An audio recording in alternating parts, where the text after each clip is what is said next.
Hello everyone, my name's Anitsu and I'm back with another Digimon video. So today's going to be a little bit of a different kind of a video. Right now I know the podcast is going to be on break, so while it's on break I'm going to be trying to do this little mini podcast about more topical topics to kind of fill in that gap. So recently we just got a big announcement that the Ultimate Cup is going to be coming out. We did get the rules change that they were going to do for the Ultimate Cup, so that is the big topic that we're going to be discussing this week, and I do have a special guest with me. Unfortunately, Nako isn't able to participate in this. He's busy doing some other things, but that's totally okay. So why don't you introduce yourself?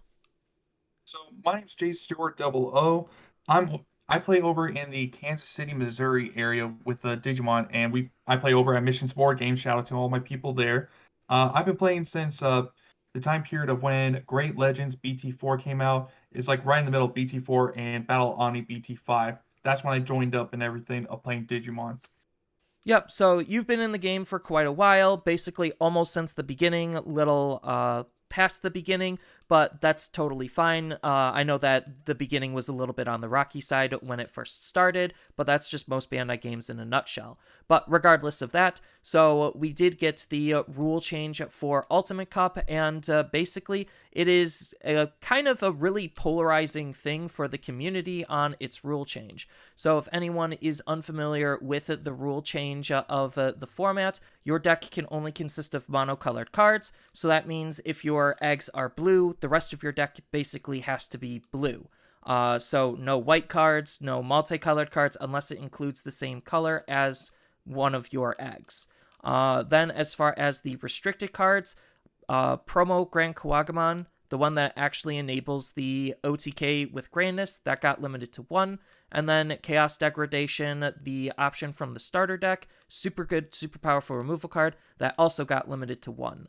Then, as far as the cards that got banned, we had Death Exmon get banned, Weregarurumon X Antibody get banned, and Cerberusmon Werewolf Mode get banned as well. Then it's just going to be your normal, Swiss format event outside of that, and then I believe there is at least mulligans in this event. Correct. So that is the big changes to this format, and I think that this format is definitely really, really interesting. I'm not opposed to this idea. I just personally think that an Ultimate Cup is not where this type of thing should go. My personal feelings about this event is I do like it and I would like to explore it, but I feel like for as big of an event as Ultimate Cup is, this definitely feels like something you'd run as a side event in one of the larger in-person events, not necessarily something I would dedicate a large-scale event to. So if they ran this as a smaller event, probably in the winter time when there's a huge lull on events, that would be my ideal place to stick this type of format and stick these type of events to really change up how we play Digimon and the different formats that are possible. What are your thoughts? Yeah, so my thoughts are, this definitely feels like it's heavily based on the Beelzemon Purple Cup and everything with its rules. It's almost similar. Definitely excited. I'm kind of excited for this because, it's going to help avoid a stale meta and everything. Do we really want to have a repeat of BT6, BT7 or something where the meta was just never changing? Or even BT9 with people complaining about the same decks topping over and over and over again. But at the same time, though, this kind of came out of nowhere. This wasn't on the survey when Bandai was asking, "Hey, would you guys like an alternate format?" And this might even caught people off guard. Because you had to buy the tickets before these announcements even came out, and then if you weren't interested in playing this format, well, that's kind of too bad. You can't get a refund for this. And if you wanted to play during this tournament, well, I'm sorry, you're kind of out of luck. There's no tickets for this event anymore now. Yeah, I feel like Bandai definitely did us a dirty. Just how they released it, and again, it's not necessarily what they do, it's how they do it. Because I definitely think that there was interest in this type of an event. I just feel like how they released it, when and where they're putting it, it just doesn't necessarily sit well with a lot of the community, and the community is actually super divided on it. So over on Reddit, there was a little survey that was ran where it just basically asks a simple question: do you like this type of a format? Yes, no, or you're undecided and you don't know how to feel. So there was a little over 600 votes on this survey, and the results were actually really, really not cut and dry. Everything was super close together, which means that we are pretty divided on how we feel about this. So out of the votes, we had about 230 say yes, they do like this. We had about 210 say no, I don't like this. And then we had about 170 that were pretty undecided on they don't know exactly how they want to feel or how they are feeling about this. So just the fact that those numbers are all super close together really shows that it completely caught us off guard. Some people really, really like it. I think like the more casual of a player you are, the higher chance you would like this type of a thing, just because it gives you, like Jay Stewart said, a fresher breath air, a different perspective, a new experience to be able to approach the game with. And then the more competitive player you are, no, you obviously wouldn't generally like this, just because you're in it to win it. You care only about the main format because that's the format you know is going to get the most support, the most attention, and that's where all of the, like, I don't want to say like prizes or money are, but that's where all of the attention is. That's invites are there too. Yep, so them taking basically stuff away from us for this type of event just felt very dishonest. And I definitely feel like it could have been communicated better and even had its own separate, like, new event that the TOs could run with basically a lot of their leftover prize support that Bandai gives them. But it was just interesting to see how divided the community was looking at this survey. So as far as we know what the changes are, we kind of know how we're feeling.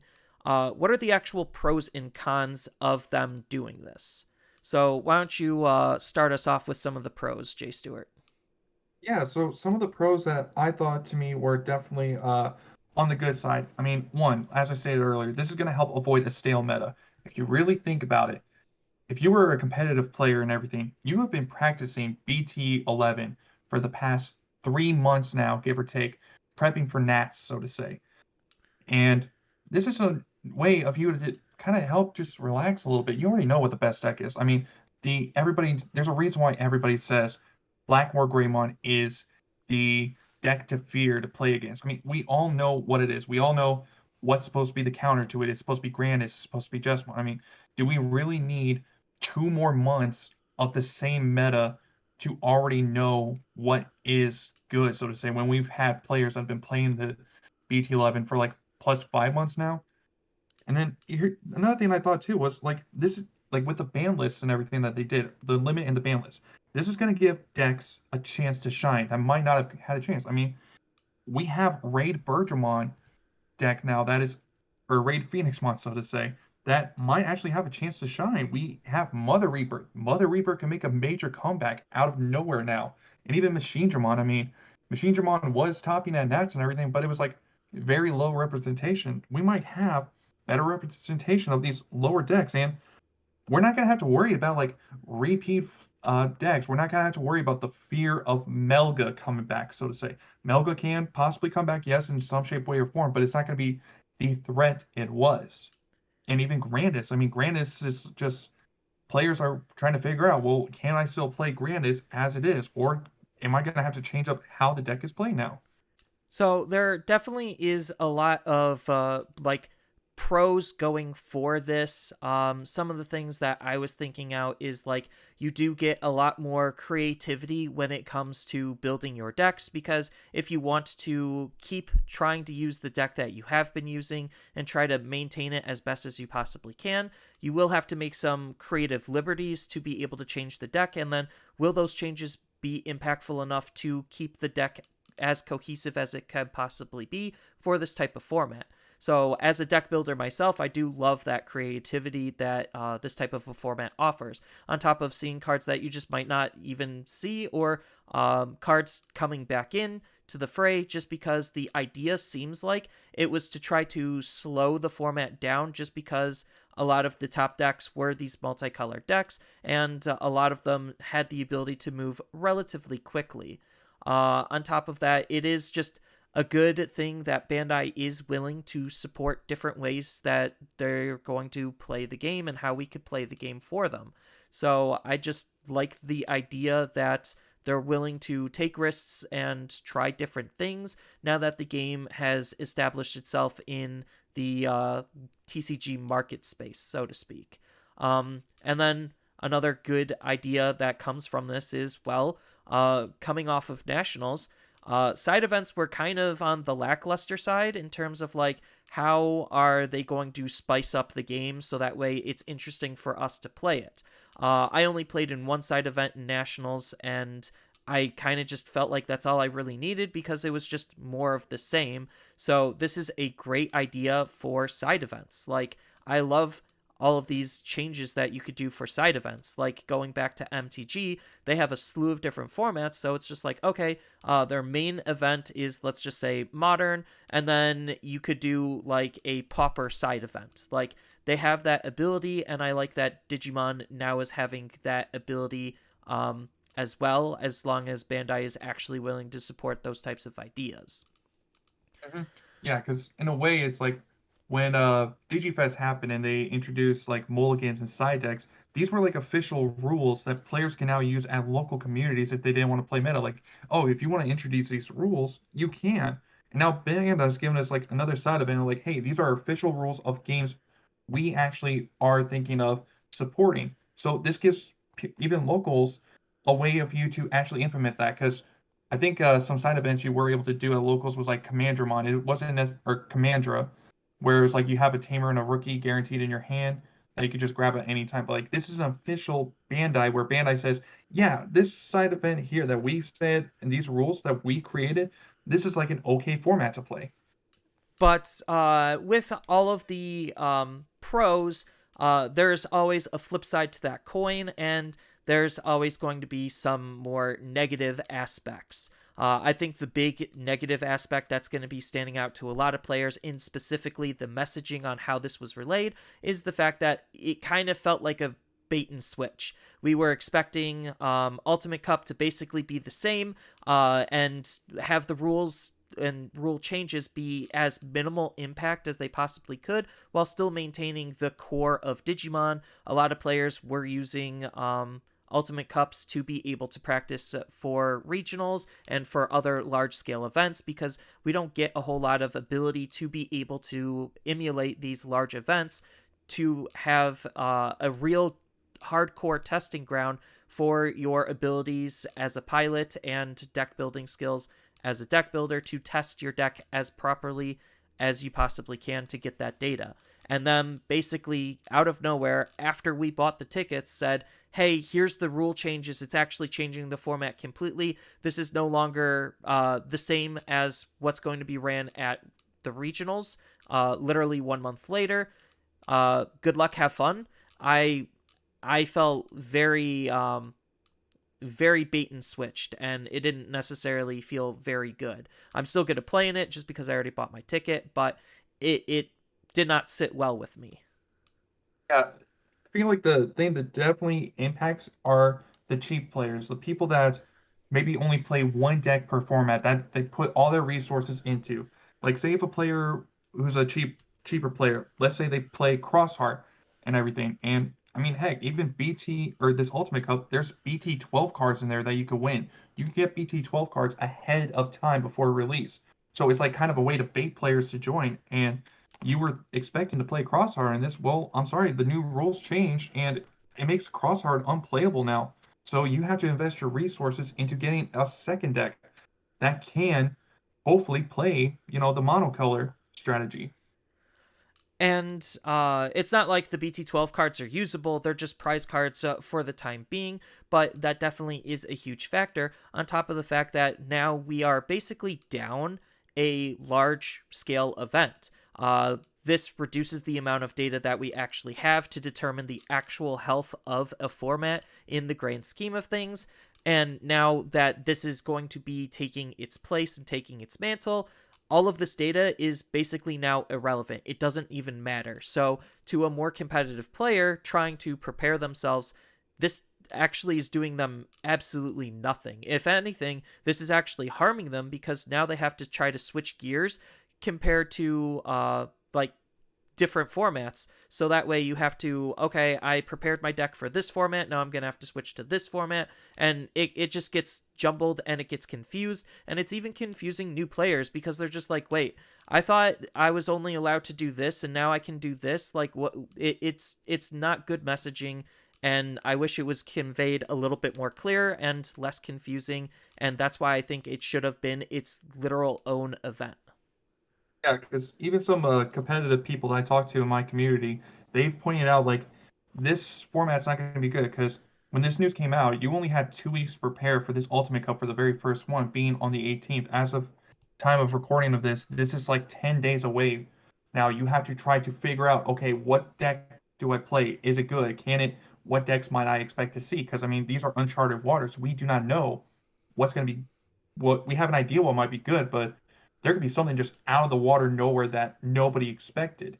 And after this Ultimate Cup, there might be, I think there's like an next 2 weeks after that. So it's like, are you going to waste time prepping for a tournament that's in 10 days that doesn't even have a Nats invite when there's a tournament that happens within 3 weeks plus that you could be prepping for to get your Nats invite? Yeah, and one of the big things that this rule set specifically does for the game, because they could change it up next year and have it be something different, which again is why I just want them to have their own separate tournament for it, like an additional tournament to the cycle of tournaments we usually have.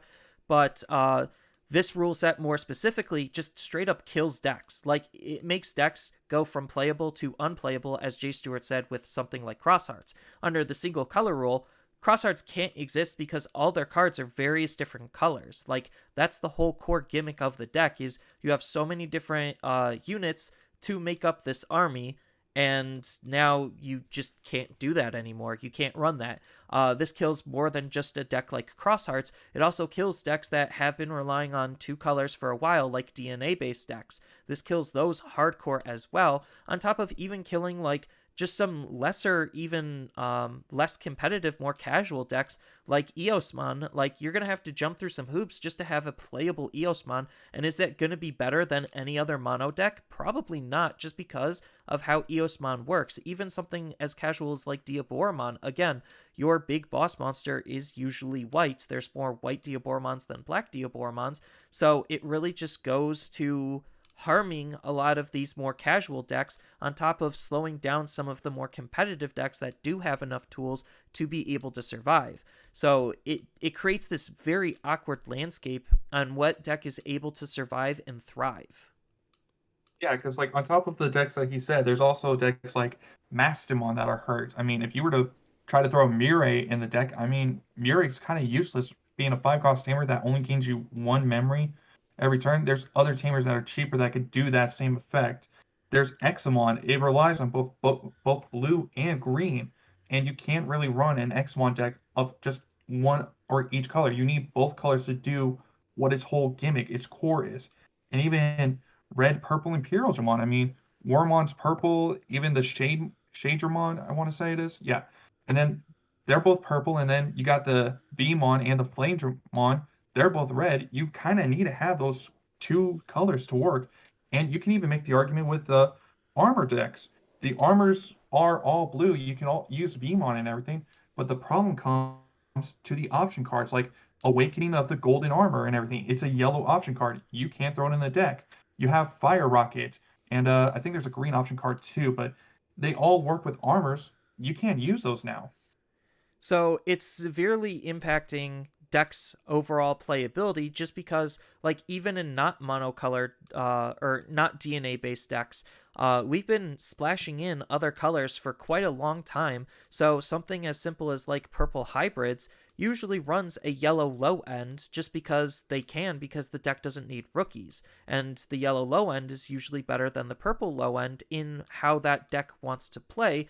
And now you're unable to do that, so you're significantly harming how the deck wanted to play to begin with. Then on top of that, the big thing is it's not solving the power vacuum that people think that there is. So the strong meta competitive decks that basically didn't get touched, those will still be dominant, and all of the like more roguish or tier 2 or tier 3 decks are still going to get gatekeeped. So the speed and power of the format really isn't changing. It's just what decks are allowed to exist in that same space, in those capacities to fill those gaps in. There's going to be those decks that still do it, and then everyone's going to complain all the same that, oh, Allforce needs to be limited, Bloomlord needs to be limited, when it's only specifically for this type of a format, and it's doing okay outside of this type of a format. And then on top of that, this type of format is not really a good idea for these main events on this large of a scale, because we, at least the North American side of things, love to have all of the data as much as we possibly can to be able to digest and figure out what we want based on that data. That's why we look at Japanese data so much, even though sometimes it's not always the most accurate thing to look at. But regardless, this just, again, skews the data, takes data away, and that just ruins a lot of people's enjoyments, because they like seeing that data. They like knowing what is the best deck and why it's the best deck, especially like what its percentage of the meta spread is and all of that other stuff. Like, data is a huge important aspect in terms of how players do some decision making in terms of what cards to run in their deck and what deck to even bring. If they're going to go to an event, they want to be as prepared as possible, and this is taking away from that preparation. Yeah, because like as Nitsu said, all four decks and everything. If you wanted to play this Ultimate Cup and you go, okay, well, one of the best I can think of is All Force. Let me go ahead and try and play that. Well, I'm sorry. Good luck trying to play that deck right now, because I think Rena, just a normal art, is like going for like almost $60, and it's going up even more because everyone's got the mindset that All Force is gonna be good. I mean, and if you think that maybe you could play Black War because it's not a DNA deck, well, here's going to be your problem. Black Wars needs its other colors too. It needs the Black Tamer. It needs the Cool Boys. It needs the X Antibody option card. It needs more than just its base core red deck to be as big of a threat that made it that big of a threat. And even as he said, like with the whole data and everything, like I think over in the Japanese side, we didn't see anybody using the promo Black War Greymon card in their deck, but as the results of Nat showed, promo Black War Greymon was being used in that deck. It was like an interesting tech, something that wasn't thought of. So this kind of takes away ideas, techs, gimmicks that people might have had. Well, now that just kind of killed the creativity of playing, like, say, the meta deck, quote unquote, like what tech choices people can do. We're losing data on that. And I think that's like one of the bigger shames is, like, yes, it comes with its own tech and uniqueness, but at the cost of finding tech and uniqueness for the main game rather than this subform of the game. So I kind of have laid out a little list that goes over like the three main categories, where it's going to be decks that are unchanged, decks that need changing because of this rule set, and the decks that are borderline unplayable because of this rule set. So the ones that are highlighted in red are going to be the decks that I think are going to be the strongest decks in the format, just based on what tools basically needed to be replaced and how the changes of the format are going to operate. So I think, like, in terms of decks that didn't get touched at all, Bloomlord and Ulforce are definitely looking absolutely insanely strong compared to literally the rest of the field. If you go back to the EX3 data, and this is, again, is why data is kind of important, Bloomlord had a pretty decent showing, and now that a lot of his counters and threats are gone, he's looking to be one of the better decks, especially since he had the power initially to be able to keep up with something like Melga, and he had good defensive capabilities and options, and he's just looking to continue to be one of the better decks that has less counter tech and counter options to him. Yes, he still has some in the form of Floodgate rookies, but I digress. And now that everything is more hardcore color locked, if you're not playing a color that runs a specific type of rookie that counters how Bloomlord wants to play, you're kind of just SOL. And blue as a color is one of the best colors, and Allforce being one of the better blue decks right now, especially it being unchanged going into this format, does make it shine as bright as it possibly can be, because in this type of environment, again, its big natural counter is gone. There's less opportunities for decks to be able to beat out Allforce. Then as far as like decks that had some minor changes that I think are going to be like some of the better decks, Blue Flares basically just loses its red package, but because of how the game is changing, there's a higher likelihood of Digimon actually sticking on the field, so your stun potential is still all there, basically acting like blue hybrids in a way where you could just lock the opponent out of playing the game entirely. And then Machinedramon is kind of the interesting one. He just had like a whole bunch of different tools in his toolbox to be able to do various different things. I think he's getting better and better with more cards and more support. So your level 5 lineup is going to have to be really refined, but the fact that he's one of the decks that has the most protection left over at the end of the day does put him in a very good spot to be able to counteract what the rest of the field is, now that it's going to be, in quotation marks, slower. Yeah, I mean, as Inisu said, I mean, Bloom Lord, one of its biggest threats that got removed is Death X and everything. Death X was like a major threat for Bloom Lord, but now that it's banned, it does not need to worry about having a wide board and then getting punished for having that wide board. It like Death X was one of its biggest threats that any deck could throw in a Death X if it wanted to, and even Allforce and everything without having to worry about so much as Black War being able to turbo as fast as it is, then Allforce is able to just pop off without having to worry about all its tamers being deleted. And Blue Flare, like he said, I mean, you lose out the red package, but you could swap out that red package with like blue hybrid cards if you wanted. You could throw in that one Tommy. You could throw in the whatever the blue hybrids are that came out for that guy. And even Machinedramon, I think it lost maybe 2 or 3 red cards. I want to say it was like a secret rare Metal Greymon from BT1, and it's a red card from EX01 that gave your machine Digimon security tech +1. But those are easy cards that you could switch out with like some black cards that do the same thing now. I mean, even Volcandramon from I think it's Jesmon starter deck or the Ragnalord starter deck. It's a red black card that just gives now generic security tech, and it's a cyborg. So that's an easy switch out right there. And then there's other Digimon that are black that give you DP boosts now too. Even Cyberdramon from EX03, he says if you got a suspended Black Tamer, you get +2000. So there's a lot of substitutes and easy substitutes that can be made inside of these decks to make them as easy to run without losing as little as possible. Some decks have an easier time with their substitutions than others, and it really comes down to, are those substitutions good enough to be able to hold the deck together, keeping what it was trying to do, or are you just going to have to scrap it because the substitutions aren't going to be good enough for the expected field and format? Because there's just a lot of stuff that are just completely absent in the format just because of this rule change, more than just something like Cross Hearts and DNA decks. You have a lot of like more casual decks, as I mentioned before, with the Eosmon, Four Great Dragons, Sakuyamon, Beelstar, Link Dragons. Like, there's a lot of decks that basically are rendered unplayable that were already not super top tier or meta competitive that could have had a spot because of the supposed attempts to try to slow the format down.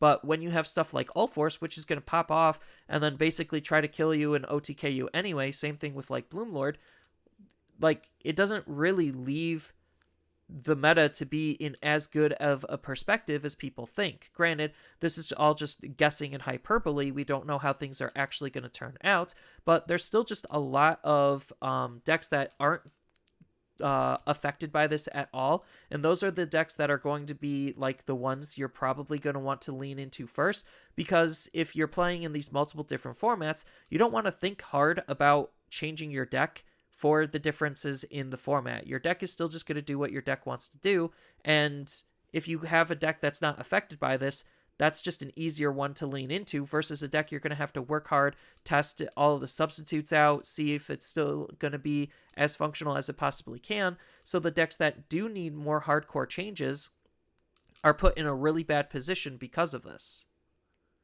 Yeah, because like at this point, like let's take Black War Greymon for example that you have that's needing change and everything.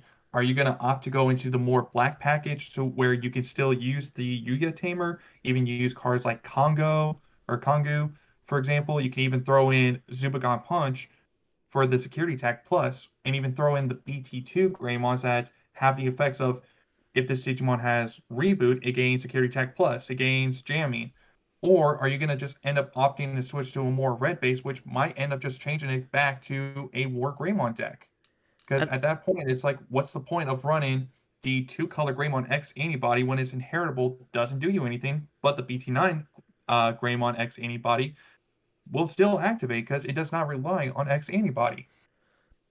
yeah, and I kind of laid out a little bit of an example on like how you could still do smart substitutions to be able to try to maintain the deck as best as you can. I have a Melga example here with like this is just the basic Melga X antibody list for BT11.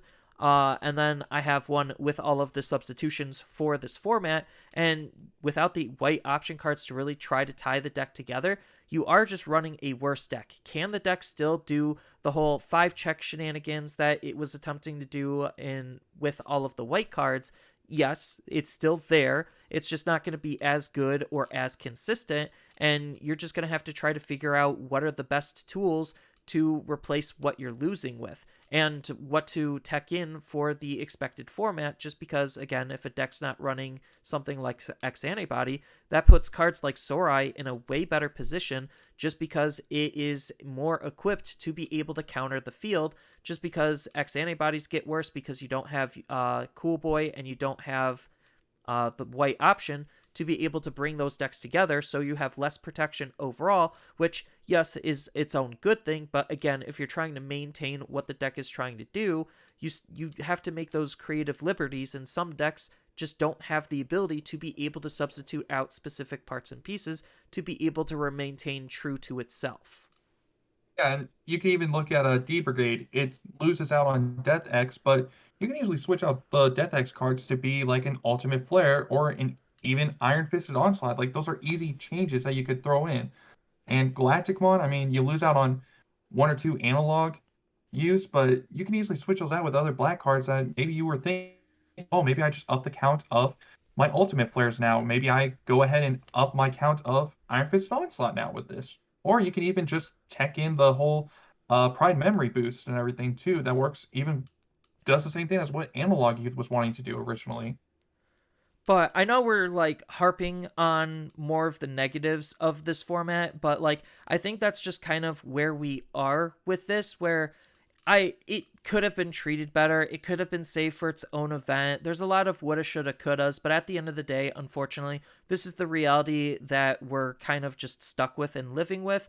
I know if this is going to be the continued trend for Ultimate Comps, I probably am not going to bother wasting my time and money to participate in them, just because this is not what I want out of my Digimon experience. I might do it just for the streams, just to have some fun, but at the end of the day, I still want to be competitive. I still want to go back to Nats because it was fun the first time around, and I want to be as respectable to the game as I possibly can in its more competitive environments, and this isn't necessarily one of those instances where I feel like this is a competitive environment that I want to participate in just because it doesn't mean anything. It doesn't count. It's all fluff.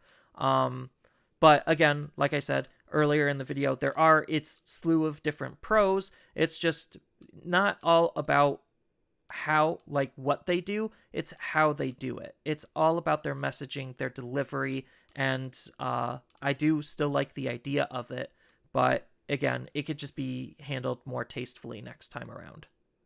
Yeah, and I think it definitely does agree on your whole perspective of this. As I might have gone more on the negative side and everything, but this is still a format I'm interested in playing because I mean I am a competitive player. I would like to hope and say, uh, and of course I do want to go to Nats. But the way I end up looking at this at the end of the day is Ultimate Cup I'm not getting a Nats invite for Ultimate Cup. So when you're playing this tournament, it's more of what are you playing this tournament for? Are you playing it for the prizing, so to say, at this point? Or are you trying to use it as a way to experiment? Like, oh, could play Black War in an Ultimate Cup, but maybe since there's no Nats invite on the line, maybe I could play something fun. And now this just kind of, in a way, might give players a chance to breathe, just relax a little bit and everything. At the same time, it's like this is like I'm gonna keep saying it. There's no Nats invite on the line. Like if they had done this to a tournament that a Nats invite would have been on the line, I think it would have been way worse, way way worse. But since there's not, people are just kind of like a yeah. But at the same time, it's like as stated earlier, it's unfamiliar waters. It's an unexplored meta that we actually might be able to just have something different from what Japan had, because nowhere did Japan have anything like this.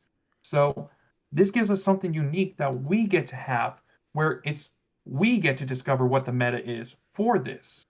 And at the end of the day, we're just all here to try to have fun and enjoy this wonderful card game.